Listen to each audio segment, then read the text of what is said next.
BJP जो TRS में कर रहे हैं, बीजेपी और टीआरएस एक ही है और आपका नाम क्या कहना है? ऐसा है ना, तेलंगाना का जो कांग्रेस का अध्यक्ष है, उनके लीडर राहुल गांधी ने उनको इसलिए अध्यक्ष बनाया तेलंगाना का क्योंकि वो बीजेपी आरएसएस से आए थे। तो राहुल गांधी ये चाहते हैं कि एक दरवाजा खुला रहे, अगर कभी बुरा वक्त आ जाए तो उसको इस्तेमाल करेंगे। तो इसीलिए वो खुद जानते हैं कि ये इनका अध्यक्ष आरएसएस, बीजेपी, फिर टीडीपी, उसके बाद अब कांग्रेस में आया है। तो ये सब इनका जो इनकी जो हिस्ट्री है वो वाकिफ है राहुल गांधी और पूरे कांग्रेस के नेता, इसलिए उनको बनाया गया है। और जो आरएसएस से खुद आता है, जो बीजेपी में था, वो आकर अगर हमको उंगली उठाएगा तो गलत है। वो खुद बीजेपी आरएसएस के हैं और इनके लीडर जानते हैं इनका बैकग्राउंड क्या है। आज भी उनके ताल्लुकात बीजेपी आरएसएस में हैं, तेलंगाना के अध्यक्ष के। सर, मैनिफेस्टो जो टीआरएस का हुआ है, तो आपने देखा था, तो कैसे देखते हैं? देखिए, हमारी पार्टी ने जो फैसला लिया है वो हम पहले भी बोल चुके हैं, अभी भी बोल रहे हैं कि जहां कहीं भी एमआईएम के कैंडिडेट खड़े रहेंगे, हमने वहां की आवाम से, जनता से ये गुजारिश की है, अपील की है कि आप हमारे कैंडिडेट्स को अपना एमएलए बनाइए, और जहां पर हमारा कैंडिडेट नहीं होगा वहां पर आप केसीआर को तीसरी मर्तबा तेलंगाना को मुख्यमंत्री बनाइए। अब जब इनका जो मैनिफेस्टो आया है केसीआर साहब का, इसमें जो आया है वो सबसे बड़ी बात यह है कि अर्बन, खास तौर से अर्बन एरियाज में एक गैस का सिलेंडर 400 रुपये में मिलेगा। तो ये गरीब के लिए बहुत फायदेमंद होगा।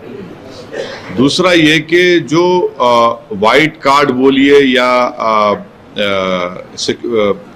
जो वाइट कार्ड होल्डर्स है, उनको फाइन राइस दिया जाएगा।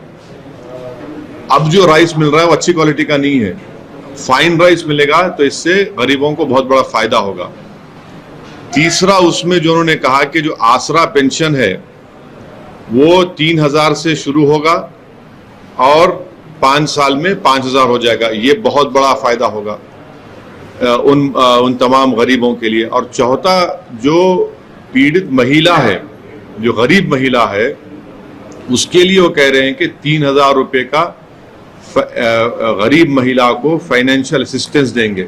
मैं समझता हूं कि ये बहुत बड़ा फायदेमंद होगा उन गरीब परिवार के महिलाओं के लिए। पांचवी बात, वो ये कह रहे हैं कि एक इंश्योरेंस बीमा बनाएंगे। जितने वाइट कार्ड होल्डर्स हैं तेलंगाना में, जिस किसी का इंतकाल होगा, उनके मौत के बाद उनको 5 लाख रुपए मिलेंगे। ये भी गरीब के लिए बहुत बड़ी फायदेमंद चीज होगी। और फिर GHMC, greater Hyderabad municipal corporation limits में उन्होंने इस मैनिफेस्टो में कहा कि 1 लाख 2 BHK के घर बनाए जाएंगे। तो जिस तरीके से हम पर जो प्रेशर है जनता का कि 2 BHK हमको मिलना चाहिए, मैं समझता हूं कि एक जेन्युइन एक डिमांड है। इससे ग्रेटर हैदराबाद म्युनिसिपल कॉर्पोरेशन में इससे बहुत बड़ा गरीबों को फायदा होगा। दूसरा, माइनॉरिटी के जितने कॉलेजेस हैं, जूनियर कॉलेजेस 200 हैं, उसको डिग्री कॉलेज में तब्दील किया जाएगा। मैं समझता हूं कि माइनॉरिटीज के लिए और खास तौर से अल्पसंख्यक समाज, मुसलमान लड़के लड़कियों के लिए बहुत फायदेमंद होगा। फिर बजट, माइनॉरिटीज का बजट भी बढ़ाया जाएगा।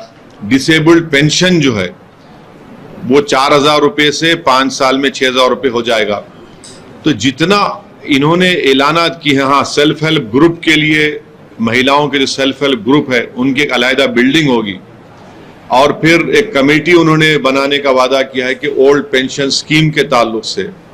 तो ये जो इम्पोर्टेंट इन्होंने बातें अपने मैनिफेस्टो में रखी है, और मुझे यकीन है कि तेलंगाना की जनता, खास तौर से चाहे वो गरीब आवाम हो या इकोनॉमिकली वीकर सेक्शन हो, दलित हो, अल्पसंख्यक समाज हो, किसान हो, उन सब के लिए मैं समझता हूं कि बहुत कारआमद साबित होगा और इससे यकीनन दोबारा केसीआर तीसरी मर्तबा तेलंगाना के मुख्यमंत्री बनेंगे। अब फर्क ये है कि ये देते आए हैं पिछले 9 साल से, तो जनता में इस पर एतमाद है, भरोसा भी है कि भाई ये 9 साल में इसने किसानों को दिया है, किसानों का बीमा शुरू किया जिसको मोदी जी ने कॉपी किया।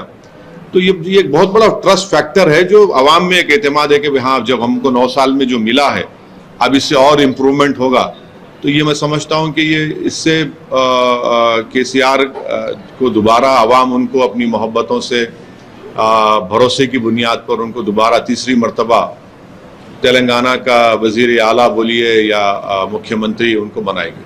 सर, कल एक ओल्ड सिटी में प्रोटेस्ट हुआ जिसमें ये कहा गया कि पीसीसी प्रेसिडेंट और कांग्रेस को कुछ हिंदू ओल्ड सिटी में हिंदू लोगों को टिकट दिया गया, उसके एवज में प्रोटेस्ट हुआ। ये कहा गया कि ये बात साबित हो गई कि जो रेवंत रेड्डी असद भाई बोलते हैं वो वाकई में असद भाई बोलते हैं, दोनों का ज्वाइनिंग हैंड है।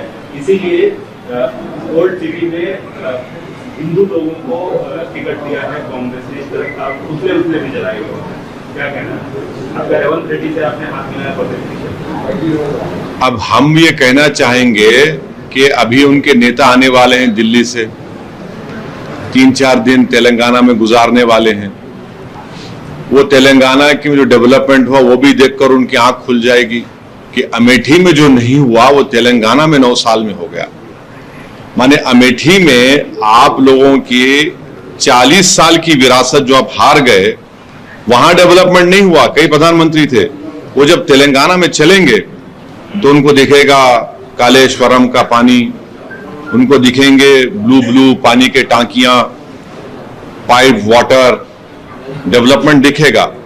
तो हम उनसे कहना चाह रहे हैं कि भैया आप लोग बैठकर, वो उनसे हमारी अपील है कि अपनी पार्टी में बैठकर डिसाइड कर लीजिए कि असदुद्दीन ओवैसी है क्या। एक तरफ कांग्रेस बोलती ये ओवैसी मिला हुआ है, बी टीम, और अमित शाह जब आते वो बोलते स्टीयरिंग मेरे हाथ में है। तो पूरे तेलंगाना के चुनाव में एक ही चीज चलेगी, बी टीम और ओवैसी, ओवैसी बी टीम, इतना ही चलेगा। अब इनको जिनको टिकट नहीं मिला, मैं उनसे अपील कर रहा हूं कि आ जाओ मेरी पार्टी ज्वाइन कर लो, तुमको हम इज्जत से नवाजेंगे। अब तुम्हारी पार्टी में तुम्हारी इज्जत नहीं है, और हम इससे एक बात साबित हो गई कि इनके पास कैंडिडेट नहीं है देने के लिए, और इलेक्शन में कोई भी लड़े, हम तो बोल चुके हैं उनको लड़ाओ ना भाई। तो इससे बात ये साबित हो रही है। आप कितने सीट्स पे कॉन्टेस्ट करने वाले हैं सर? अभी ठहरिए ना मैडम, जल्दी क्या है, बोलेंगे आपको जल्द से जल्द बता देंगे। रेवंत रेड्डी ने हाल ही में एक बात कही है। हाँ, नहीं, आचार संहिता जरूर लागू हो गई है, मगर तेलंगाना के इलेक्शन का नहीं, तेलंगाना के इलेक्शन का नोटिफिकेशन भी आना है ना। सबर का फल मीठा होता है। ना देर कोई नहीं है, कोई देर नहीं। आप आज की देखिए, मैं पहले से कह रहा हूं कि कोई भी पार्टी तेलंगाना की हो जो इलेक्शन लड़ रही है, उसमें एमआईएम पार्टी वाहिद पार्टी है जो चुनाव के खत्म होने के बाद से ही इलेक्शन मोड में अवाम और जनता के दरमियान रहकर हमारे पार्टी के मेंबर्स काम करते आते हैं और काम कर रहे हैं। तो और ये हम पूरी उम्मीद है कि अवाम हमारे साथ है और रहेगी। सवाल सीटों का है, कितनी सीटों पे आप चुनाव लड़ रहे हैं? अरे अभी टाइम है ना, क्यों? हाँ, पिछली बार जितनी सीटों पे लड़े थे जितनी सीटों पर हम लड़ने वाले हैं आपको बता दिया जाएगा, आवाम को बता दे। हम जाना है, हमको बताएंगे आप। अच्छा, यहाँ का नहीं बताना है तो राजस्थान और मध्य प्रदेश में बता दें। राजस्थान में तो 3 ऐलान कर चुके हैं। अब ये जमील साहब से पूछिए जो हमारे वहां के अध्यक्ष हैं, वो तय करेंगे। मध्य प्रदेश में नहीं, वो भी मध्य प्रदेश में वहां के कोर कमेटी के लोग, ये लोग मिनाज साहब। नहीं भाई, देखिए, अगर एएनआई की पॉलिसी हो या किसी अखबार की पॉलिसी हो, क्या करना है इस स्टेट में, हैदराबाद में, यकीनन ऊपर से तो ऑर्डर आता है आपको, मगर आप भी तो थोड़ा इंडिपेंडेंट है ना। तो वो भी इंडिपेंडेंट है। सर, इजराइल ग्राउंड वॉर शुरू करने वाला है गाजा में। रेवंत रेड्डी जी का खत्म कर दोगे? हाँ, खत्म, उनको खत्म करेंगे आप। उनका इशू खत्म करते हैं। रेवंत रेड्डी जी ने हाल ही में एक बात कही और उन्होंने कहा कि वो इनवाइट भी करेंगे कि असद साहब चाहे तो आए और मैं उनको ले जाऊंगा और इंडिया के जो उनका गठबंधन है उन लोगों से बात करवाऊंगा अगर वो हमारी टीम में आना चाहे तो। अरे ये हैदराबाद में कहावत है, घड़ी में ताशा घड़ी में माशा। अरे कभी गाली दे रहे, कभी बोरे मेरे साथ आ जाओ। कितना कंफ्यूजन है भाई तुम्हारी पार्टी में, कांग्रेस पार्टी में। कभी मोहब्बत के दावे तो कभी पीठ में खंजर घोंपने की बात होती है। अब क्या है, आप करना क्या चाह रहे हैं? आप डिसाइड कर लो भैया। आप बोले कभी हम साथ लेके जाएंगे, कभी बोल रहे नहीं नहीं ये तो मिले हुए हैं, फिर जिसको टिकट नहीं बोल रहा वो मेरे को दूल्हा बना दे रहा है। मेरे को ये तो इससे टोटल कंफ्यूजन और अनसर्टेनिटी उस पार्टी में है और तेलंगाना की आवाम देख रही है उसको। आप जाने को तैयार? हाँ, मैं जो बयान आप सवाल सुनिए, हाँ। फिलिस्तीन में जो बयान नहीं, कई जगह आपने अपनी मत जाहिर की, उसके बाद आप पे आरोप लग रहा है कि फिलिस्तीन इजराइल के मसले को आप सियासी रूप से बनाने की कोशिश कर रहे हैं चुनाव के मद्देनजर। बिल्कुल नहीं है। मैं आपसे उस वक्त भी जब आप लोगों ने सवाल किया था, मैंने कहा था कि कहीं आप ये सवाल चुनाव को सामने देखकर नहीं कर रहे हैं। आपने कहा कि हम अपनी ड्यूटी कर रहे हैं, अपना काम कर रहे हैं। आप नाराज हो गए आप लोग। बोले ठीक है, आप पूछिए, बिल्कुल आप आजाद हैं, सहाफी आजाद है। हम जवाब दिए। मगर हम ये बोलना चाह रहे हैं कि जो लोग इस तरह का झूठा इल्जाम हम पे लगा रहे हैं, महात्मा गांधी ने क्या कहा था फलस्तीन के बारे में? महात्मा गांधी ने यह कहा था कि यह अरबों की जमीन है। जिस तरह अंग्रेज को इंग्लैंड से वहां जमीन उनका मुल्क है, वतन है, जिस तरह फ्रांस के लोगों का फ्रेंच लोगों का फ्रांस है, इस तरह अरबों के लिए फलस्तीन है। जो महात्मा गांधी ने कहा था, क्या हमने सॉलिडेरिटी का स्टैंप नहीं इशू किया था? ये बात बिल्कुल सही है। कांग्रेस के ही सरकार में इजराइल से ताल्लुकात बहुत अच्छे हुए, ये कांग्रेस ने किया था ये। तो अब जब वहां पर हम सॉलिडेरिटी उनसे दी और हमारे मौजूदा वजीर आजम ने तो लेटर लिखा और फिर एमईए का स्पोक्सपर्सन बोल दिया कि this government stand in solidarity with Palestinian and we are for independent Palestinian state. मैं तो वही बात कर रहा हूं। मैं ये कह रहा हूं कि ऑस्लो एग्रीमेंट जो हुआ था उसमें कहा गया था कि 5 साल में एक इंडिपेंडेंट फलस्तीन एक मुल्क बनेगा।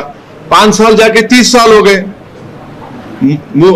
सुषमा स्वराज जब वहां गई थी इजराइल को, तो वो यहां गए थे, गाजा में गए थे, फिर महमूद अब्बास आए यहां पर। तो मैं तो वही बात कर रहा हूं। और इजराइल ऑक्यूपायर है और इंटरनेशनल लॉ और वॉर क्राइम से वहां की जो सरकार कर रही है कि आप गाजा में जो हमला कर रहे हैं, कलेक्टिव पनिशमेंट इंटरनेशनल क्राइम है ये। आप बताइए कि 6 दिन में आपने 6000 बम बरसा दिए, 1800 लोगों की मौत हो गई, जिसमें 500 के करीब बच्चे हैं। कलेक्टिव पनिशमेंट दिया जा रहा है गाजा के रहने वालों को, इंटरनेशनल क्राइम है ये। हम अपने सरकार से, अपने प्राइम मिनिस्टर से ये डिमांड कर रहे हैं कि रोके इस जो क्राइम इजराइल कर रहा है, जो ज़ायनिस्ट कर रहे हैं गाजा में। आप उनको, वो तो ओपन एयर प्रिजन है, गाजा 16 साल से ओपन एयर प्रिजन है। वायलेंस की हम कंडेम उस पहले भी किए, आज भी कर रहे हैं, मगर आप कैसे कलेक्टिव पनिशमेंट दे रहे हैं पूरे गाजा के लोगों को? आप पूरे उसको खाली करना चाह रहे हैं। आप कह रहे हैं कि भाई आप नॉर्थ से निकलकर साउथ में चले जाओ या इजिप्ट के डेजर्ट में चले जाओ। ये कैसे होगा? और इसका इंपैक्ट क्या होगा उस पूरे एरिया में, जिसको हम इंडियंस बोलते हैं वेस्ट एशिया? उसमें क्या इंपैक्ट पड़ेगा बताइए? हमारा तेल आता है वहां से, हमारे भारत के लोग इन तमाम अतराफ के कंट्रीज में काम करते हैं। तो यही हम कह रहे हैं। इसको चुनाव का मुद्दा कहां है ये? सर रोकने की तो दूर की बात है, मगर अभी तो ग्राउंड वॉर शुरू करने वाला है इजराइल बोल के। ये इजराइल जो गाजा में और वेस्ट बैंक में, ये इजराइल ऑक्यूपायर है, ये ऑक्यूपाइड टेरिटरीज हैं और इंटरनेशनल लॉ के तहत ये जो कर रहे हैं कलेक्टिव पनिशमेंट जो दे रहे हैं गाजा की जनता को, वो वॉर क्राइम है, वो कलेक्टिव पनिशमेंट वॉर क्राइम है। आप उन पे मार रहे हैं उन लोगों को, उनका पानी बंद कर दिए, उनका इलेक्ट्रिसिटी बंद कर दिए, उनके अस्पतालों में दवाएं, ऑक्सीजन छोड़ी दवाएं नहीं है, बच्चे मर रहे हैं। आप कलेक्टिव पनिशमेंट गाजा की जनता को दे रहे हैं, 22 लाख की जनता को, और सारी दुनिया खामोश बैठी हुई है। सारी दुनिया खामोश बैठी हुई है। कैसे खामोश बैठ रहे हैं आप? वो ऑक्यूपाइड टेरिटरीज है। कितने कितने साल से ऑक्यूपाइड टेरिटरीज है मालूम आपको? 80-85 साल से उस जगह पर ऑक्यूपाइड टेरिटरीज है। वो कैसा रह रहे हैं, कभी अंदाजा भी करिए आप उन लोगों को। उनके बच्चों को वीजा मिलता, बाहर नहीं जा सकते। काम करना है तो उनको, अरे भाई कोविड के दरमियान में जो रिस्ट्रिक्शंस इंडिया में थे, उससे ज्यादा रेस्ट्रिक्शन 16 साल से गाजा में है। 16 साल से गाजा में है, तो कौन से इंसानियत के मजारे किए जा रहे हैं?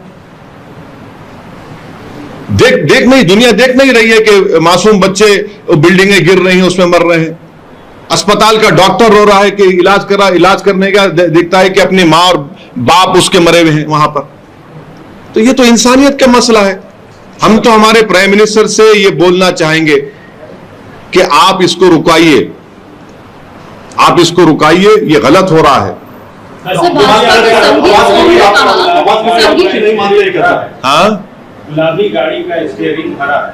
गुलाबी गाड़ी का स्टीयरिंग हरा नहीं, मेरी गाड़ी अलग है। मेरी गाड़ी माशाल्लाह से अच्छी है, उनकी गाड़ी उनकी मुबारक। मगर पंजा कौन पकड़ा हुआ है? आरएसएस वाला पंजा पकड़ा हुआ है, बीजेपी से आने वाला पंजा पकड़ा हुआ है। ये बात सोचने की है। सर सर गाजा के बारे में बोल रहे हैं, लेकिन जिस प्रकार से हमास ने अटैक किया, जो भी वायलेंस हो रहा है हम उसका कंडेम करते। तो हमास का नाम वो हर एक को कंडेम करते। आपको नाम से आप बोली नेतन्याहू वॉर क्रिमिनल है, बोल सकते आपका चैनल? क्यों आप लोग जायनिज्म को सपोर्ट कर रहे? क्यों आप लोग जो 16 साल से वहां पे आप लोग बोल रहे थे अपने टीवी चैनल पे, आपका एंकर बोल रहा है कि जो इजराइल की सरकार कर रही है वो वॉर क्राइम है? बोलिए ना आप लोग नहीं बोल पा रहे हैं। आप लोग सिर्फ जो मर रहा है उसको आप दिखा रहे हैं कि वो बुरा है, जिसके बच्चे मर रहे हैं आप दिखा रहे हैं कि वो बुरा है, जिसके पीने का पानी बंद हो गया, जिसको गैस नहीं है, इलेक्ट्रिसिटी नहीं, आप उसको बोल रहे हैं कि अच्छा हो रहा है। आपके टीवी के एंकर्स को बोलना चाहिए। इतनी मोहब्बत क्यों है आपको ऑक्यूपायर से, वहां पर जो ऑक्यूपायर इजराइल? सर, संगीत सोम ने एक बात कही है कि एएमयू में जो पढ़ाया जा रहा है वो आतंकवाद। वो एक काम करिए, उनको जाके अपने प्राइम मिनिस्टर को बोलना चाहिए, जाके उनके अमित शाह को जाके बोले कि सर ये क्राइम पढ़ाया जा रहा है। बोलिए, होम मिनिस्टर को बोलते क्यों नहीं आप? बोलिए ना, जो वो उनको जाके बोलिए। अरे छोड़िए ना, वो ये सब जाके बोलिए। ये इलेक्शन हार गया ना, इन इलेक्शन हार गया यूपी में, तकलीफ नहीं होगा बेचारा, पेट में दर्द है उसको। सर, शरद पवार जी भी आप जो लाइन्स बोल रहे हैं उसी लाइन्स पे बोल रहे हैं कि ये जो लैंड है वो पैलेस्टाइन का है। नहीं, देखिए सुनिए, ऐसा नहीं है। असदुद्दीन ओवैसी बोल रहे हैं, ये इंटरनेशनल लॉ के तहत यूनाइटेड नेशंस के रेजोल्यूशंस है। ये ऑक्यूपाइड टेरिटरीज है, इजराइल ऑक्यूपायर है, इजराइल एग्रेसर है, इजराइल ऑपरेसर है, फलस्तीनी ऑपरेस्ड हो रहे हैं पिछले 80 साल से। ये फैक्ट है, ये इंटरनेशनल लॉ है। और अगर आप कलेक्टिव पनिशमेंट जो दे रहे हैं वो भी वॉर क्राइम है इंटरनेशनल लॉ के तहत। ये फैक्ट है, इसको आप इनू बोले मत डालो। आप पढ़ते नहीं, आप लोग पढ़ के बोलो। आप प्राइम मिनिस्टर साहब पिछली बार खुलेआम तौर पे ट्वीट करके कहा है कि हम इजराइल के साथ हैं, तो आप उसके बाद एमईए का स्टेटमेंट भी आया, और ये क्यों हो रहा है? अगर ऑस्लो एग्रीमेंट जो आप बोले थे कि 5 साल में इजराइल पैलेस्टीन एक कंट्री बन जाएगा, 30 साल हो गए, क्यों नहीं बना रहे आपका इजराइल पैलेस्टाइन को? आप पैलेस्टाइन को बनाइए, सब खत्म हो जाता, वायलेंस खत्म हो जाता। आप यूक्रेन में जाते हैं, हाँ, यूक्रेन में जाते हैं तो वहां पर आपको यूक्रेन में हमला हो रहा, तो आप पूरी यूक्रेन की मदद करते हथियारों से। रशिया यूक्रेन में इन्वेड करता है तो पूरे अमेरिका, ब्रिटेन, यूरोपियन यूनियन सब जाते हैं, हथियार देते हैं यूक्रेन को। क्यों क्यों देते हैं हथियार? क्योंकि रशिया ने वहां इन्वेजन किया, ऑक्यूपायर है रशिया वहां पे। तो यहां पर इजराइल 75-80 साल से ऑक्यूपायर है पैलेस्टीनियन लैंड्स का। यूक्रेन में करे तो बहुत अच्छा, और यहां पर आप बोलते नहीं है। कलेक्टिव पनिशमेंट दिया जा रहा है पैलेस्टीनियंस को, ये वॉर क्राइम है। ये वायलेंस को कोई सपोर्ट नहीं करता है, मगर अगर पैलेस्टीनियन स्टेट बन जाता तो ये सब वायलेंस होता ही नहीं था ना। ऑस्लो एग्रीमेंट हुआ, अमेरिका के प्रेसिडेंट खड़े हुए हैं, यासिर अरफात खड़े हुए हैं, इजराइल के उस वक्त के प्राइम मिनिस्टर खड़े हुए हैं, जो भी थे। अब क्या हो गया, 30 साल हो गए। तो समाजवादी पार्टी के हसन साहब ने भी बात कही है। मैं किसी पार्टी जो मेरी पार्टी के नहीं है, मैं उस पर तबसरा नहीं करूंगा। लेकिन जो उनसे पूछ लीजिए। मैं मेरी पार्टी की तरफ से मैं बोलूंगा या मेरे जो स्पोक्स पर्सन है वो बोलेंगे? नहीं, अलीगढ़ में जो कुछ नहीं वो बोलेंगे, वो बोलेंगे। नहीं, वो तो मैं बोल दिया ना, मैं बोल दिया वो आदमी हारा हुआ है, गम में है और बकवास बक रहा है। उनको चाहिए कि जाकर अपने प्रधानमंत्री, देश के प्रधानमंत्री को बोलिए, लिख कर दीजिए। ये तो समाजवादी पार्टी के हसन। अब वो हसन साहब क्या बोले मेरे को नहीं मालूम, मैं क्यों जवाब दूंगा उनका। सर, स्वामी प्रसाद मौर्य जो एसपी के लीडर है, उन्होंने कह रहे हैं कि हिंदुस्तान और पाकिस्तान बना हिंदू महासभा की डिमांड पे, जिन्ना की वजह से नहीं। इस पे आपका क्या कहना है? इस देश का पार्टीशन नहीं होना चाहिए था, गलत हुआ है। और उस वक्त जितने भी नेता थे वो सब जिम्मेदार। मेरे को अच्छी तरह याद है, अगर आप मौलाना अबुल कलाम आजाद की किताब पढ़ेंगे, इंडिया विंस फ्रीडम, पढ़िए। उसमें मौलाना आजाद खून के आंसू हुए, कांग्रेस के बड़े बड़े नेताओं के पास गए कि देश का विभाजन नहीं होना चाहिए, मौलाना आजाद ने कहा था। अगर इंडिया की तरफ से बुलावा आता जिस तरह से रेवंत जी ने बोला, तो क्या आप जाने के लिए तैयार हैं? मतलब आपकी तरफ से क्या राय है? अरे मैडम देखिए, ये क्या मैं एक इतना बेचैन और बेताब हूं कि आप मेरे को गाली भी देंगे? मेरे को क्या क्या नहीं बोलते ये लोग। कोई डिक्शनरी में कोई अल्फाज बचे हैं जो उन्होंने मेरे खिलाफ इस्तेमाल नहीं किए, मगर इतनी गालियां, इतना झूठ इल्जाम लगाते हैं। वो तेलंगाना की जनता देख रही है, भारत की जनता देख रही है, और मुझे यकीन है कि अल्लाह और ये आवाम उन इन तमाम बातों का जवाब देंगे। पहले तो आप बोलते कि मैं ये वो ऐसा बोलते, फिर आप ये कितना इससे एक बात मालूम हो रही कि तेलंगाना में कांग्रेस पार्टी में अटर कंफ्यूजन है, अटर कंफ्यूजन है। सर, जो 6 डिक्लेरेशन है कांग्रेस के, वो डिक्लेरेशंस को आपके जो सपोर्ट अलाइ पार्टी है, वो कविता जी कहते हैं कि वो टिश्यू पेपर है। फिर मैं आपको बोल रहा हूं कि मैं अपनी पार्टी के बारे में बोल सकता हूं, दूसरे पार्टी के जिम्मेदार अगर बोल रहे हैं तो वो मुझसे ज्यादा काबिल हैं, वो समझा सकेंगे आपको। Sir, you're talking about, you just said a statement, you're saying that this country's partition shouldn't have happened. It's a fault of the leaders who are supporting this. Do you think there could have been a drastic change if the partition had not happened? See, historically this was one country. Unfortunately, it was divided. It should not have happened. This is what I can say. But if you want, arrange a debate. I'll tell you who's responsible. Who's responsible for the division of this country? One should read the book written by Maulana Abul Kalam Azad, India Wins Freedom, and see with what pain he has written in that book, and who's responsible, how he went from one leader of Congress to another leader of Congress to third and fourth leaders, pleading with them, don't accept this proposal of partition. It is not me, it is Maulana Azad.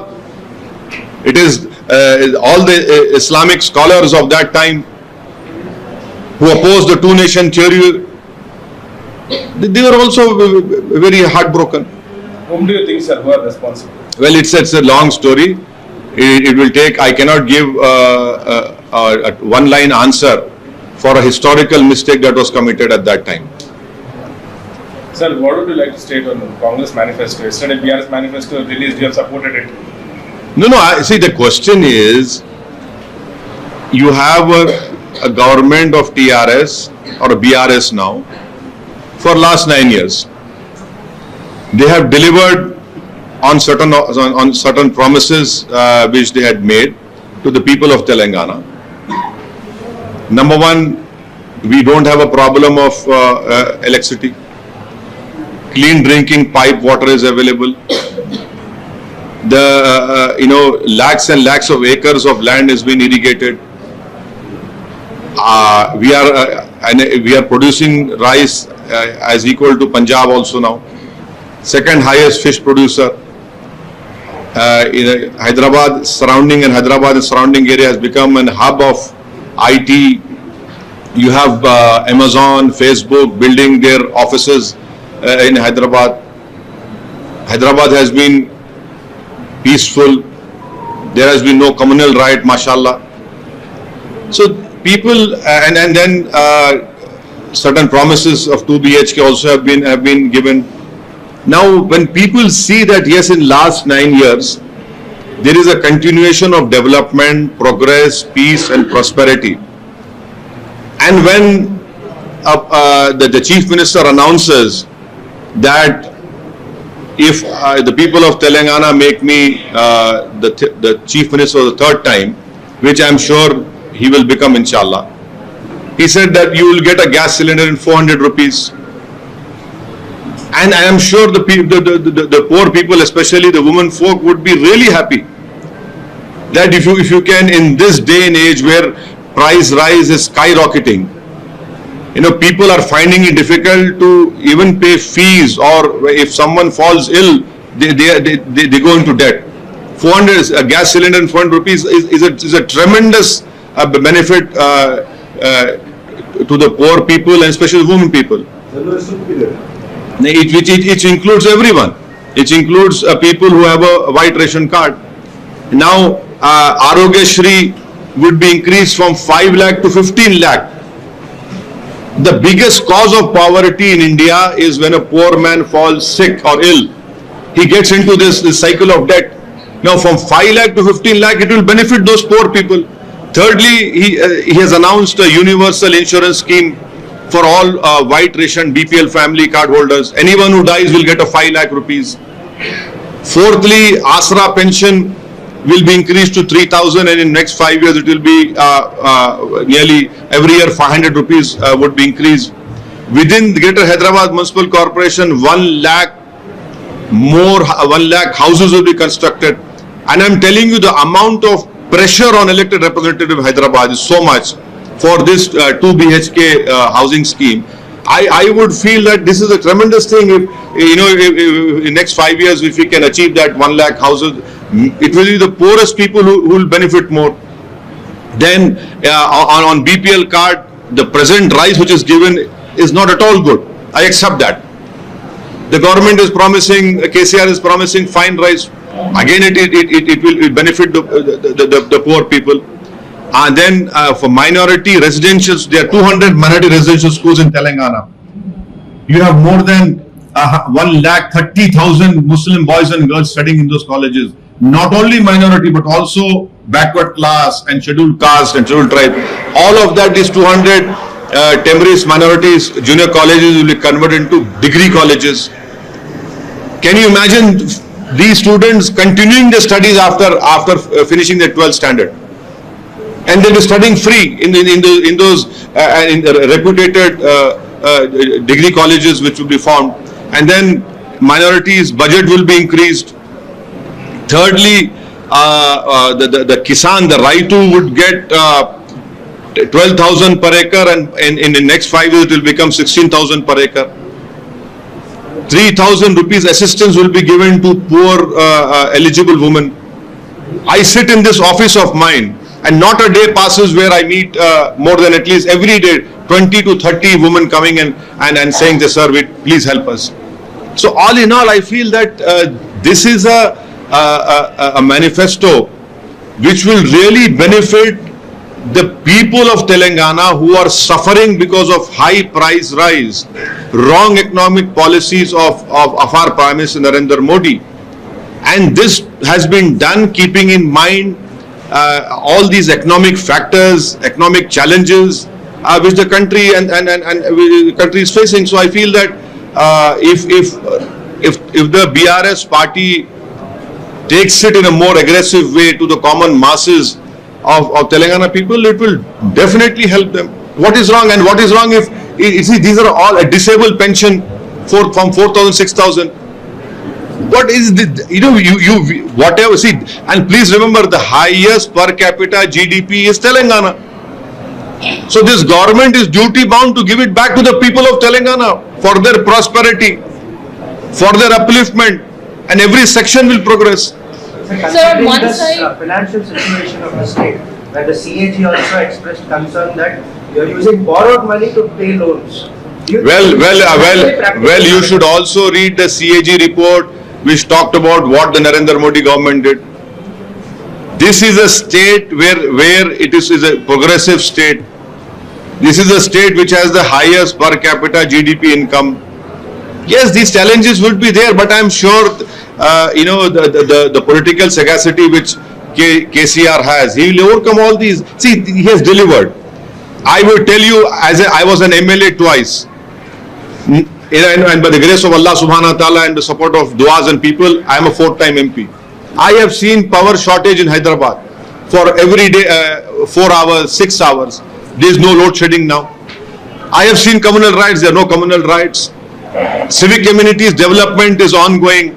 There is visible development in Hyderabad and in other urban areas of Telangana. Yes, we'll have to focus more on stormwater drains because of the climate change, and you have a rainfall. There are many areas which get submerged. This is a challenge and an opportunity to do it. But all in all, if you see, there's visible development there. Mission Bhagiratha, Mission Kaleshwaram, and please remember, within Greater Hyderabad Municipal Corporation, construction of 1 lakh more houses. This is what the people want, because there's so much of pressure on elected representatives that we need a 2 BHK. I'm sure that we will, we'll be forcing the government to implement all these promises. I'm sure KCR will do it, because in last 9 years, he has delivered on many of his promises. Some they have not, I accept that, but majority they have done it. So that is why people have this trust factor on the old man KCR. Sir, one side you're saying that yes, KCR and the BRS has been giving its promises and fulfilling its promises. On the other side, the TPCC President Revant Reddy, after BRS manifesto was released yesterday, he commented saying, "Nakal ke liye bhi akal nahi hai unko. KCR should have a retirement as soon as possible." अब ये देखिए ना कि a person who got Telangana despite MIM party also opposing, a person who made his party from a scratch. I was an MLA when KCR resigned as the deputy speaker. I was an MLA when KCR formed his party and won from Siddipet. When Mr. Chandrababu Naidu was the chief minister, having some 180 odd MLAs. A man went nearly into the jaws of death, came back, won an election, and whatever development you are seeing in Telangana is because of what the KCR has done. What did Congress party do, please tell me, in the erstwhile Andhra Pradesh? There were communal rights. Every festival of Muslims or Hindu community, there were communal rights, or a threat of a communal right. There was load shedding. There was no development. There was no civic amenities where there were plethora of civic amenities. The problems were there. At least those have been fulfilled. And then he talks about old pension scheme. What is wrong in that? He's going to form a committee on OPS. In last 9 years, you can see a continuation of development, progress, prosperity in Telangana. I'm sure people are seeing this. Yes, more needs to be done. More needs to be done, and I'm sure that they will rise up to that challenges and do it. So this talk about he should retire, he should that. I mean, your leader loses an election from their home borough of Amethi. He talks this in this way. What have your party done in the erstwhile Andhra Pradesh when you were in power for many years? From Neelam Sanjeeva Reddy, to various chief ministers, right up to Mr. Kiran Kumar Reddy. In between, you had that Telugu Desam rule of late N.T. Ramarao and Mr. Chandrababu Naidu. Major years were with you. Show me one Congress state where the minority budget is 2200 crores. Please show me. You are ruling in various states in Rajasthan. What is the budget in Rajasthan minorities? 250 crores. Same amount of population. What have you done? Please tell me. In Karnataka, you have not yet lifted the hijab ban. In Karnataka, you are in power. You are not yet changed that order which BJP passed of not giving reservation to Muslims. So the Congress president should speak in a language whereby he should not disrespect a person by disrespecting KCR, by talking in such unparliamentary language. The people of Telangana are watching. You don't have a CM candidate in front of you, and you have a person who has done everything for Telangana. Yes, there are weaknesses. We have to criticize KCR also, but in this language, by demeaning him, by calling him, in this way, in this language, people of Telangana are watching. They will give a reply in the elections. Sir सभी को MIM की list का इंतजार है, कब तक list जारी करेंगे सभी? हाँ जी, मेरे घर में भी इंतजार है। मैनिफेस्टो को क्या कैसा होने वाला है, क्योंकि बीआरएस की जो मैनिफेस्टो उसकी तो आप जारी कर रहे हैं, तो आपकी मैनिफेस्टो में क्या अलग और क्या नया देखेंगे? हमारा मैनिफेस्टो ये है कि हम रोज दारुसलाम में हफ्ते में 6 दिन सुबह 10 साढ़े 10 बजे से 3 बजे तक बैठते। हमारा मैनिफेस्टो में हम काम कर रहे हमारे एरिया में, हमारे पूरे पार्टी के मेंबर्स, हमें हमारा our work is our identity, that is our manifesto. और मैं आपको बोल रहा हूं, आरटीआई एप्लीकेशन डाल के निकाल के देख लो, जहां से एमआईएम पार्टी के एमएलएस थे, कितना डेवलपमेंट का काम ग्रेटर जीएचएमसी से हुआ, हैदराबाद मेट्रो वाटर वर्क से हुआ, इलेक्ट्रिसिटी डिपार्टमेंट से हुआ। आप निकाल के देख लो कितने शादी मुबारक के चेक्स सबसे ज्यादा अगर बांटे गए तो हमारे एमएलएस ने हमारे कॉन्स्टिट्यूंसीज में हुआ। चीफ मिनिस्टर रिलीफ फंड का रिकॉर्ड निकाल के देख लो आप, कितने माइनॉरिटी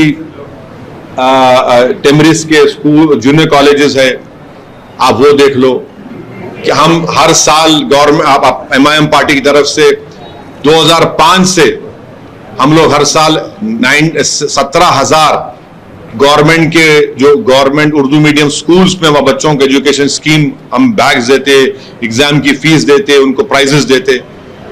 ये हमारा काम है, ये हम ये काम को लेकर आवाम के सामने जाएंगे। और तेलंगाना में लोग जानते हैं कि एमआईएम एक गरीबों की, मजलूमों की एक ताकतवर सियासी आवाज है।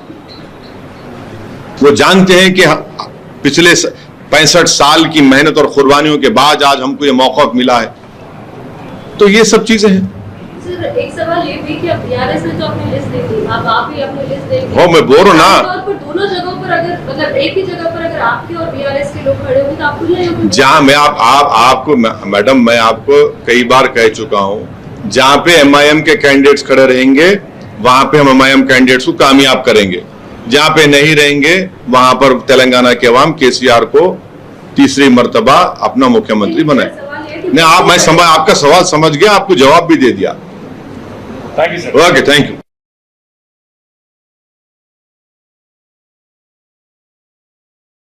कल बीआरएस पार्टी का मैनिफेस्टो रिलीज हो गया और उसके बाद प्रेसिडेंट जो है कॉन्फ्रेंस में आप पे सीधा अटैक किया कि आप जो है फिर से वही बात है कि आप बीजेपी टीम है और आपके पीछे एक्चुअल आप ही मदद कर रहे हैं, बीजेपी जो बीआरएस मदद कर रहे हैं। बीजेपी और बीआरएस एक ही है और आपका नाम क्या कहना है? ऐसा है ना, तेलंगाना का जो कांग्रेस का अध्यक्ष है, उनके लीडर राहुल गांधी ने उनको इसलिए अध्यक्ष बनाया तेलंगाना का क्योंकि वो बीजेपी आरएसएस से आए थे। तो राहुल गांधी ये चाहते हैं कि एक दरवाजा खुला रहे, अगर कभी बुरा वक्त आ जाए